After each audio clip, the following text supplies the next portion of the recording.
The following video is used for educational purposes. The editor has no rights over images, audio, or any type of content in the following video. Robin Williams, welcome to Fresh Air. You played the neurologist Oliver Sacks, and you played a psychologist. Yeah, he was a very good friend, and it's... But I'm wondering if you see yourself as a psychologist in a way as an actor, because, I mean, what you have to do is really get into somebody's mind. Very much, and it helps to read about all that, and even doing a character like Perry in The Fisher King, you have to really kind of go through and read all the documentation and look at the tapes and the things of post-traumatic stress, and there's a lot of... Yeah, as an actor, you get to explore all sorts of behavior, some of it aberrant and some of it normal and some of it, quite unusual. And it helps to be aware of that and to observe that and to bring as much detail as possible. One of the things you're famous for is always having 100 people inside of you, and often when... that is very strange. Why do you bring this up? Precisely. My point but exactly. for me, it's crazy to do this on radio, American radio. After I find it difficult to do. But is what? What? But here's what I'm wondering. Since you always seem to be traveling with a coterie of people inside you. Exactly. It's a cheap posse. Whenever you do a character in a movie, if you feel they always have a counterpart inside of you someplace. No, I don't know if they always have a counterpart. I think they... maybe afterwards you find that. But I don't carry the characters around when I'm doing the movie because it can be quite frightening for your family to come home as those people. Yeah, I'll bet. I did that one time with the movie The Secret Agent, and I came home. In The Secret Agent, it's basically a character that was admired by Theodore Kaczynski, which is some fan mail you don't really want to open. Yeah. But that he, this is a man who is a chemist and specializes in making bombs and despises humanity. And I was kind of thinking about the character, and my wife said, "Stop," because you get that very kind of dead-eyed look, like I really don't want to be here. No, I mean the planet, not just this room. And it frightened her, and I didn't want to do that to my family. You obviously like improvisation a lot. What's it like for you when you're doing a movie where you're supposed to be following the script, and you are following the script? Do you find that restricting, or do you like that discipline? I like the discipline because, it forces you to kind of... years ago, I was doing The World According to Garp, and I improvised. And I started off just improvising like crazy, and George Roy Hill made a face like a weasel in a wind tunnel. And then I went, not good, he went, just say the words. And it really helped to, focus, put all of yourself into that, and also be freed up by that and find the behavior with that. And occasionally you can improvise, use that as a base and go off from it. But if a script is well written, you realize you don't have to, like with Good Will Hunting. Very little riffing there because it was such a precise piece that you didn't need to. Well, you mentioned Good Will Hunting. Why don't we hear a scene from Good Will Hunting? This is a clip where you play a psychologist whose wife has died, and there's a hole at the center of your life, and you're counseling a kind of working-class kid who is actually quite brilliant in terms of math, even though he's only working at the university in a kind of janitorial position, and you're actually both helping each other in this therapy relationship because he's bringing you more in touch with your feelings, and you're kind of counseling it's pretty him. symbiotic in what we're doing, yeah. and it kind of builds off both, and it's almost parental in that way. And there's a relationship he may or may not be building with a girl, and you're trying to encourage him to move forward on that. So, anyways, let's hear the scene. I went on a date last week. how'd it go? It was good. Going out again? I don't know. Why not? Haven't called her. Christ, you're an amateur. I know what I'm doing. Yeah. Don't worry about me. I know what I'm doing. Yeah, but this girl's beautiful. She's smart. She's fun. It's different from most of the girls I've been with. So call her up, Romeo. Why? So I can realize she's not that smart, that she's fucking boring. This girl's fucking perfect right now. I don't want to ruin that. Maybe you're perfect right now. Maybe you don't want to ruin that. But I think that's a super philosophy, Will. That way you can go through your entire life without ever having to really know anybody.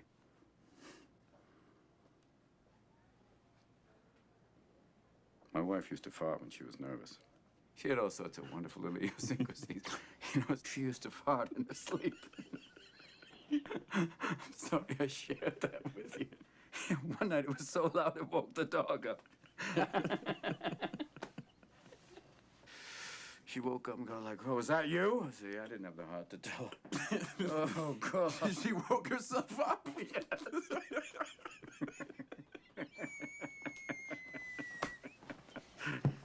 Oh, Christ. But Will, she's been dead 2 years, and that's the shit I remember. It's wonderful stuff, you know? Little things like that. Yeah, but those are the things I miss the most. The little idiosyncrasies that only I knew about. That's what made her my wife. Boy, and she had the goods on me, too. She knew all my little peccadillos. People call these things imperfections, but they're not. Oh, that's the good stuff. And then we get to choose who we let into our weird little worlds. That's Robin Williams and Matt Damon in a scene from Good Will Hunting. Now, that's the movie you won the Academy Award for. Right. Did it seem like a stretch for you to do the movie? No, I mean, I was just excited that they offered it. I mean, when I read it, I went, this is a piece that has such depth. And when I met the boys, I went, okay, you know, and then they actually took flack for it because people thought they didn't write it, but they did.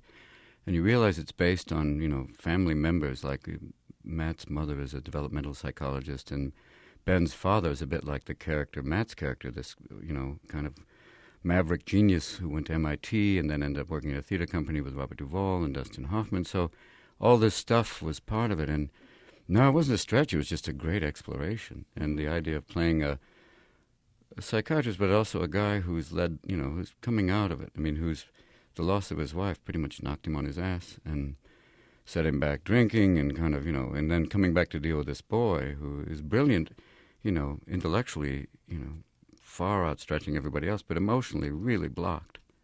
And, you know, is a victim of a lot of physical abuse. And you realize taking him through that, walking him through that in a weird way pulls me back, too. I'd given up, you know, I was teaching, but I wasn't really practicing as a therapist. You did a trilogy of recent films in which you were bad guys or very troubled. Two of them were dramas, 1 Hour Photo and Insomnia, and one was a comedy, Death to Smooching. Right. I'm wondering if it's a conscious choice on your part to head was to unconscious the, at to the the time darker to realize. side. Yeah. To go that way, come to the darker side, Robin. It was, they just came, and I thought, these are interesting. I'd never had a chance to play them before, and especially with Insomnia, to work with Pacino. Hoo-ha! That was I don't know, Robin. It's weird. Good. How was that take? it was wonderful. They went rolling. That's good.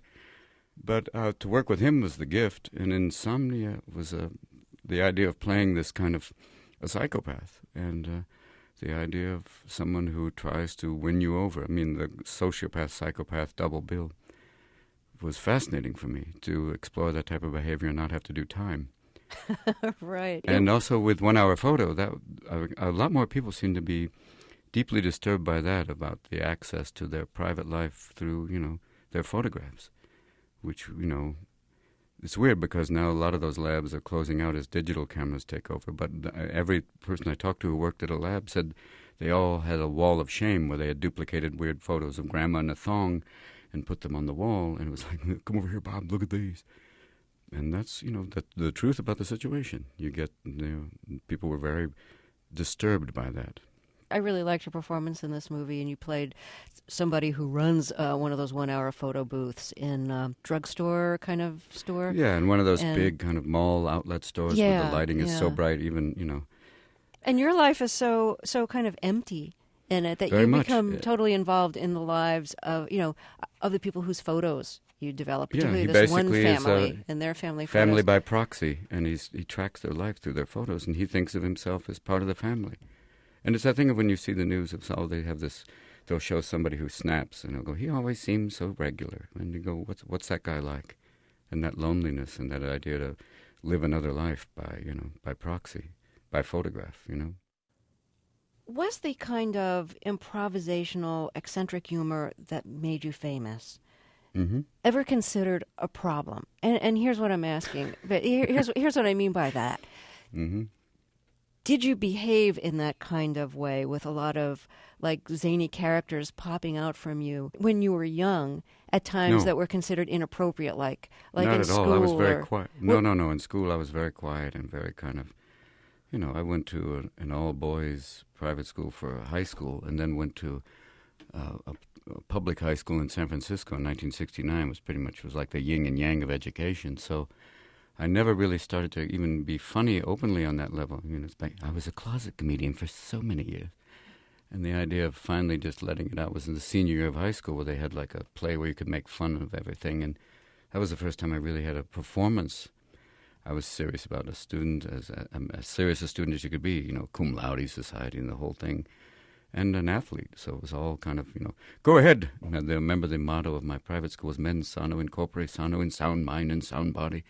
It's a bit like the school in Dead Poets Society, and I was one of the students going, yes, And then luckily I had a few teachers, a history teacher who told me that, history is one of the great black comedies of all time. It's just on who's writing it. And all of a sudden I went, wait a minute, I can use these skills. And then when I went to college, that's where it really came out big time, and a chance to perform in an improv theater company, mainly to meet girls. As you find out from a lot of people, when I talked to Rod Steiger years ago, he said, I went to an acting class, not necessarily to act, but to meet women. But you get the idea that, it started then, but no, they weren't, and it still isn't. I mean, a woman came up to me in an airport one time and said, be zany. I went, pardon? Be zany. So it's that thing they want you to kind of, be that thing, and it's like, no, sometimes it's fun, and I'll play if the moment's right. If it's like, if there's an opportunity, yeah, and if not, I'll talk straight with you. We can talk about that. It'd be cool. So do you think of yourself when you were younger as having been quiet or inhibited or both? Quiet and inhibited both, yeah, I think, yeah. I think I was just learning and quiet. I'm an only child, so it was like, going, okay, let's just learn where we are now, and moving back and forth between Detroit and Chicago, and you make a group of friends, sorry, lose those, moving over here now, and so you learn to kind of adapt, and you take your time. You kind of work the room slowly. It sounds like you really went from one extreme to the other. From inhibited to, incredibly uninhibited, yeah. Yes, very much. As Oliver Sacks says, voluntary Tourette's. You just this side of Ann Coulter. Except it's occasionally I get a laugh. They're actually using her saliva now as an anti-venom. A lot of people go, I was bitten by a cobra. Here we have some of Ann Coulter's saliva. Even the cobra's going, wow, she's effective. No. Before this, did you know that you had a gift as a mimic, that you could do voices and accents? A little bit. I mean, I used to, for my mother, I could play my grandmother, which would, even Freud would go, don't do that. Be very careful when you imitate the relatives who are nearby. And I would do my grandmother, oh, sonny boy, how y'all? I'm down here just sitting in Memphis watching wrestling in a teddy. And my mother would be like, oh, that's wonderful to stop. But, that was the first kind of, playfulness and imitating. You always start imitating family members, and it was pretty cool. What kind of roles were you cast in college? We're talking Juilliard. When I actually started, Juilliard, all different types of roles. I remember we did a production of Midsummer Night's Dream, and I was one of the rustics, the guys who are, the union guys in the middle of the Shakespeare play. They're there doing the play. And I also played a fairy, which was, and a dancer. Peas Blossom and Hausman, I remember seeing him laugh big time, which was like watching Buddha blow up. So it was pretty wonderful. And then we played all different roles, from Tennessee Williams, Night of the Iguana. I played an old character, and it was, you do the whole gamut. But that was also where I started to play a little bit more and, realized that I'm more of a character comedian than the leading man, who I went to school with, Chris Reeves and a lot of people, Bill Hurt, Mandy Patinkin, they were all there at the time, and, hardcore, intense actors. And I'm like, oh, that's cool, but I'd rather play. Now, how did that lead to comedy? I think it led to comedy as a survival mechanism, especially when I left school and went back to San Francisco and couldn't find acting work and saw this thing, like it was a comedy workshop, and I went, it's like syntax repair. Interesting. So I went to this workshop in the basement of a Lutheran church and it was stand-up comedy, so you don't get to improvise with others. But I started off doing ostensibly it was like improvising but solo. And then it started to realize, I'm building an act from there.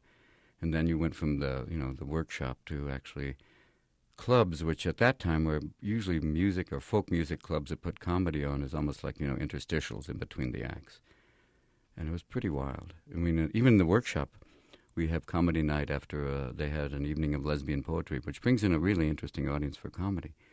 especially if you're a male stand-up. And it was kind of fun to see that builds up. And performing comedy in San Francisco to begin with is pretty wild. You know, you've got the human game preserve to play off of, you know. And it's a lot of great characters everywhere. And you work off that, and then you play the rooms, and eventually you get to a point where you're playing a club that is a comedy club with other comics, and it's like, now you're among your brethren.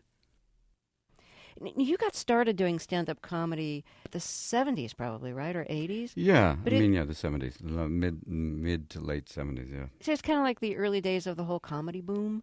So yeah, it was like the revival, and it's like it started off kind of small in like little clubs that were like ostensibly usually music clubs that would have comedy. And then later on, when I went to New York and stuff, there were literally like the comedy clubs, like the Improv, and then in L.A. the Comedy Store, but... yeah. Who were you then? Like, what was your style on stage? Like before I was Mork still and Rob Mindy? and Williams. What the style was just kind of... early on, I realized that I didn't need to use a mic. But having been trained at Juilliard, I could enunciate and be off stage. And it kind of freed me up to work the audience and kind of... it was more like an anti-heckler defense, because if someone said something, I could come out in the audience and they're going, "What are you doing out here?" "I know where you live." And that you could kind of change perspectives and kind of keep it going. First time I did a paying gig was at a club in Orange County called the Laugh Stop, and the whole sound system blew out. And so all of a sudden they said, "Go on." I went up there, and because I didn't need a mic to begin with, I just worked the crowd and kind of till they got the sound system back up. And it really kind of helped build a style that was more like use anything, anywhere, and with the improv background, if anyone said anything, to go off on it. Like one time in a New York club, some woman yelled out, "Dr. Roof." She was trying to say Dr. Ruth, but she'd had 5 gin and tonics. And I started doing Dr. Roof, who was like a black sex therapist. Mm-hmm. And you can start, mm-hmm. Man say foreplay, mm-hmm. You not done, mm-mm. You know, protection, mm-mm. Get away from me, that's my protection. Straight edge razor, mm-hmm. But it was all part of, building a style that was pretty loose. And then later on, you would start to put structure to it. By the time I did Night at the Met, it started to have like a flow and kind of a structure. But up till then, it was pretty free form. I know you've done performances in Afghanistan and Iraq for yeah, American that's an troops interesting thing. When you perform there, it's when you're on stage and everybody's fully armed and in body armor. I guess I didn't get that memo. And you realize you better be funny because they're strapped. And performing in Afghanistan the first time, because I wasn't going with the Joint Chiefs of Staff, so it was pretty much on our nickel, it was pretty wild and great audiences. And you land there the first time and you're met by people who look like Spider-Man on a day pass, full night vision goggles and, jalaba. My favorite people to perform for are the Special Forces guys who are dressed in full Afghani kit, except for the New York Yankees hat. And that was always... they're the ones with the light sticks going, "Dude!" But, I performed there 3 times in Afghanistan, twice in Iraq. I'll go back. I mean, this year I missed it because I was working, but you don't get a better audience, and it's good to go there and bring other people. What kind of material seemed most appropriate for entertaining our Materials troops for them, they don't censor me in terms of, there's the blue factor. I mean, they just want to have a good time, so you can be, pretty much let me do anything I could do on HBO. I mean, the political stuff, sometimes, you can try stuff, because we went to one National Guard base, and that was the time when they were revealing that the Hummers were about as well armored as a Prius, and talked about putting Don Rumsfeld on the front, strapped down like in Road Warrior, and just, humongous, bring them to me, and just see how that would affect the Iraqis. Just the fact, or put Cheney there and just took up his pacemaker to jumpstart some of the Hummers. Now, you said that, and you weren't criticized for it? No, not by them, because they were living it. They were living the dream, baby. You get picked up in a Hummer that goes, "Did you just strap that stuff on?" "Yes, Mr. Williams, it's part of it." But you do stuff for them, like meals, MRE, meals ready to excrete. They're basically, you go to Afghanistan and you swallow enough dust that you'll pass an adobe brick. But that's all part of it. You talk about that, and, you see a lot. You meet a lot of amazing people. Did the troops there want to know what your position on the war was, and did you want to let on No, they at know. all? I mean, they know that I'm not, and they know what my position on the administration is, that the great decider. I'm the decider. No, you make decisions. The decider is what they serve. They serve decider down with the apples in Maine. Yep, right there. But they know where I'm at with that. They know I came there to perform for them. It isn't like With the war, you want to go, oh, man, With Afghanistan, you see that they've tried to really make a difference and, build it from the ground up and create, like when the elections occur, people really do want to vote and get out and, and at one point when the Iraqis were writing their constitution, I said, take ours, we're not using it. But it's, and you remember when the Iraqis were coming here and they go, what the amendment, what the amendments are, amendment, commandment, explain to me the difference. But they know, and you're there and saying, hey, dude, it's not about the politics, it's about you. Would you have been surprised if somebody told you in the late 1960s, in the Vietnam era, that you would be entertaining troops in the 2000s? Would I be surprised? Maybe a little bit, When I went to Claremont Men's College, their ROTC program had 3 people, and people protested. 5 people protesting, 3 people was the extent of our political activities. Yeah, I guess that's what I'm thinking, like if your whole idea of like the military and what it means to be in the military has changed. I mean, I find that there's a lot of extraordinary, brilliant people in the military, and then I find that there's others, the lifers, the guys who know, and there's people who are prepared to do, full out, go, do whatever they're told on that level, but yet they want to know, I mean, it's a whole mixed bag for me because I've followed military history most of my life. I'm fascinated by it. Oh, really? Yeah. Well, have you ever wanted to be in the military? I have until my father explained to me that when he was on a carrier and it was hit by a kamikaze, that they closed all the bulkhead doors and you're pretty much there on your own. And the dulce et decorum est doesn't last very long. And he explained, if you want to do this, understand that when things go down, you're on your own. And it's pretty ugly and very brutal, and, men burn to death around you. And then when they all clear suns, they come in and pick up what's left. So it was like, any ideas that it's glorious? No, but to realize that there are dedicated people there, yes. To realize that there are cases where it's quite necessary that force is, it's if you watch Why We Fight with Eisenhower, you realize that here's a man leaving office saying we have one thing to beware of the military-industrial complex. And this is a man who took total responsibility for D-Day. He wrote a letter saying, if this invasion fails, I take total responsibility. I'd like to pass that letter on to W and just say, read this, compare and contrast, How did you deal with the draft in the 60s? My draft number was 351. It meant the Viet Cong had to be coming from Kansas.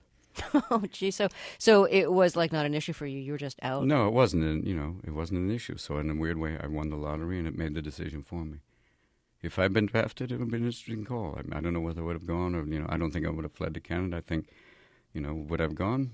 I would probably lean to saying yes, or be in a unit like W. When he was in the same National Guard unit as Bigfoot, about the same number of sightings. Were you a fan of Bob Hope when you were growing up, and of his? No, I mean I watched his movies later on when I saw him. Yeah, it's crazy, isn't it? Here I am in Beirut, wild, one big sand trap. I can't imagine Brooke Shields in a burqa. All you'd see is an eyebrow. It's crazy. Look out. We're dropping Ann Coulter down just to see who flees. It's incredible. I think we've even violated the Geneva Convention by putting her anywhere in Iraq is a violation of the Geneva Convention. People are fleeing right there. Actually, some of the Iraqis are giving up. And how about this Zarqawi? Doesn't he look like Ron Jeremy? I'm telling you, it's crazy. I saw the autopsy photo, and that's that porn actor. It's Ron Jeremy. I don't think either one of them are happy about that connection. But wild, isn't it? It's loopy. Oh, it's very good. Very good. Thank you. Now, I know you were a big fan of Jonathan Winters. Huge. I have to tell you, I interviewed Jonathan Winters once, like in the late 1980s, and it was as if he were narrating a hallucination that he was having that I didn't see. Big time. Well, he's an artist, and plus he's also been medicated over the years, and the greatest part about Jonathan is he will create a world for you there.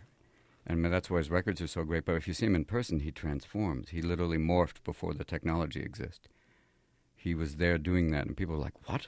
And he would jump in and out of these characters, multiple characters, and people were like, and you're right. It is like all of a sudden you're going, and he'll drag you into that slowly but surely. When did you become a fan of his? When I saw my father laughing at him when he used to be on the old Tonight Show with Jack Parr. Mm-hmm. And this is before you were performing and before you that was it. He was doing this thing. He was like, he came on to Jack Parr and he came in with a little pith helmet saying, I am a great white hunter. My name is Terrence Fogarty. And he said, what do you hunt? I hunt mainly squirrels. And Jack Parr said, what do you do? I said, I aim for their little nuts. And you could see Jack Parr just go, oh. It's And a lot of these people are people he knows, people, John, you know me. And people from he calls the Happy Place, which was the institute they put him in. And he had the great thing when the time he had the kind of the breakdown, and he climbed the mast of the Balcuda, which is an old three-masted schooner that's in the bay in San Francisco docked, and he climbed it totally naked. And when they brought him down in the ambulance and the police were waiting, they said, "Mr. Winters, do you have anything to say?" He said, "Yes, never land alone." So, you have a certain perspective there that comedy comes from a deeper place. No, you mentioned that he genuinely had a breakdown, and I think it's true that a lot of comics have a very depressive side to them. They have a dark side. I mean, because you're looking at that. It's part of looking at, in the process of looking for comedy, you have to be deeply honest, and then doing that, you'll find out, here's the other side. You'll be looking under the rock occasionally for the laughter. So they have a depressed side, but is it always the sad clown thing? No.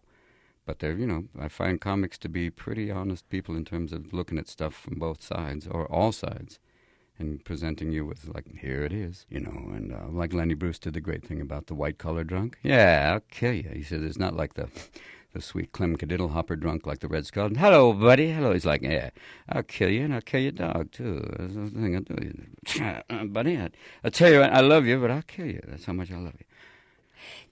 Have you ever dealt with depressions? And I guess I'm wondering if as a human being, yeah. Yeah, and I guess I'm wondering if your manic side has it's not even manic. I mean, manic. That people sometimes I volunteered to be on the cover of I think it was Newsweek for their issue on medication. Thank you. And when the guy said, well, do you ever get depressed? I said, yeah, sometimes I get sad. I mean, you can't watch news for more than 3 seconds and go, oh, this is depressing.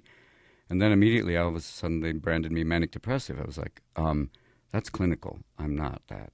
Mm-hmm. Do I perform sometimes in a manic style? Yes. Am I manic all the time? No. Do I get sad? Oh, yeah. Does it hit me hard? Oh, yeah. Do you find a way? But does that immediately make me like, oh, good. Thanks, Terry. Nice talking with you. Oh, I don't know, Terry. I don't know. I don't get... Oh, I'm okay.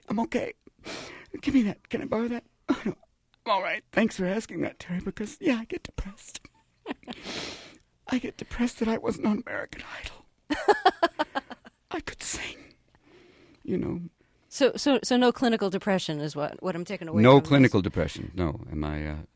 No. I get bummed, like I think a lot of us do at certain times.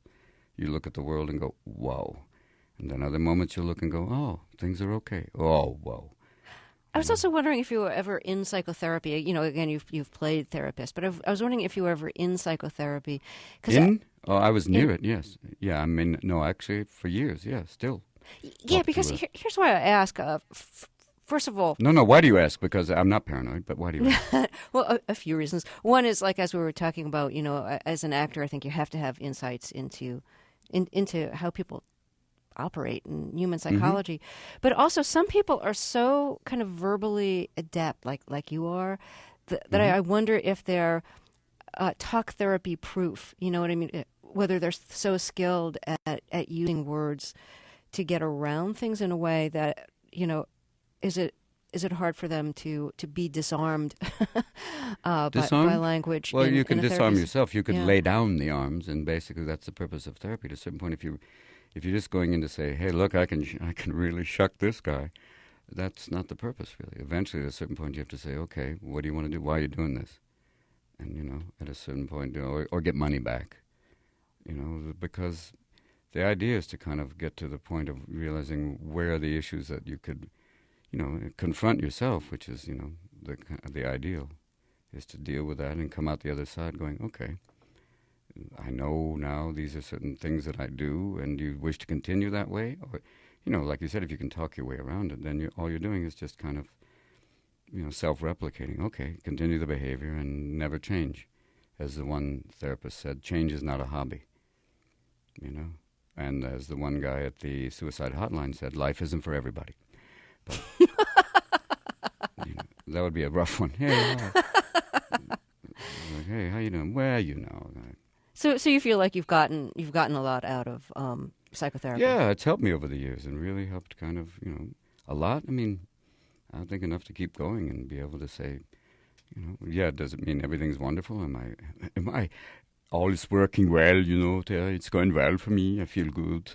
being governor has made me feel that, as an immigrant, I came here to America with a dream and a vial of anabolic steroids, and look what happened. But, yeah, it's helped me. I would say it's done a lot more good than bad, and I have been able to be disarmed on that level, but there's other times in the beginning where, yeah, sure, okay, talk your way out of it, but a good therapist will kind of say, okay, this is not staged. Or as a friend, I guess I heard somebody said, you used to go to AA just for stage time, and that's not it. Can we talk about your voice for a minute? You're able to do so many voices, speaking and accents and so on. Did you work on that? Is that something you just kind of intuitively had, or is that like a craft that you've... Well, initially, I had to overcome this. But no, I didn't work on it. I think it just happened. It was fun. I mean, I have people would say, kind of an eidetic ear to be able to do that and speak French and speak Russian. I mean, not as much Russian as I speak French. And even when I speak French in Paris, they're going, don't try, I speak English. And then she gives a cigarette to a baby. But it is the idea of just hearing it and kind of being able to assimilate that. I guess I was just acoustically, given that ability. So don't work on it. It just seems to come out pretty naturally. Do you sing? I can. And I'm hoping to be on Broadway for Brokeback Mountain the musical. I have a song, Can't Quit You, Innes. I know. As I hold you outside, there's snow, and I feel that glow as I hold you down below. And we'll stop right there because I know that when I accept the Tony, I want to thank my partner, Tom, and things you don't hear at the Tony, don't wait up for me, kids. But, those are the things that I love about musicals. They're great. I can sing, but it tends to be more like Ethel Merman. I go for the big numbers, like in Aladdin, which is like Ethel Merman. Oh, yeah. Do I have... Yeah. Hello, young lovers. And, even then, right now, your engineer went, tell him do not do that. But it's a good thing. Yeah, because I figure people who can imitate voices and do accents and stuff like that could probably get notes, too, be on pitch. Yes, they could get notes. Yes, little notes like call me. Signed, who is this? Signed Maria. Maria who? Callous, you fool. Yes, I could get notes. I mean, there is a pitch to even any voice, just in accent. And, in Mandarin, you say, she, or you go, now, okay. You can be the difference between ordering a car and saying, please play with my buttocks. That's the difference in tone. And that's actually not a real Mandarin phrase, so for those listening, it's okay. Can I make a confession? Yes. You're not wearing anything, but that's okay. You're in a radio studio, and if you're in a thong, that's wonderful. A thong in your heart, that's okay. No, please, confess. Well, before we did the interview, I had no idea what to expect, and I wasn't sure you'd give me a straight answer to anything. And I just want to say thank you for actually having a talk. Well, it's good to talk like that. And for being really funny at the same time. Well, that's probably what life is. You can do both. You can talk and be funny, and you see it wasn't that zany. It was just conversation. It's a good thing, Terry. You know that. It's a good thing. It's a good thing, as Martha Stewart said once she got out of prison. She had that wonderful magazine she published while she was in jail called Truly Inside Living, which was wonderful. How to make Trump doy with a lovely toothbrush, things to do with a shiv. Besides stab, wonderful things. And if you only have one window, use the light. She is very good that way. And you call this Chev, Robin Williams, we'll be right back so with much. some people from Oh, you're welcome, Terry Gross. We're here with some people from New Zealand who are talking about animal husbandry. And can you marry a ewe? Your call. Your lines are open. Easy. Terrence, no. How was it? Not bad. All right, thank you. We're back. Thanks, Terry. It was a good day. Good on you, Terry. Take care of yourself.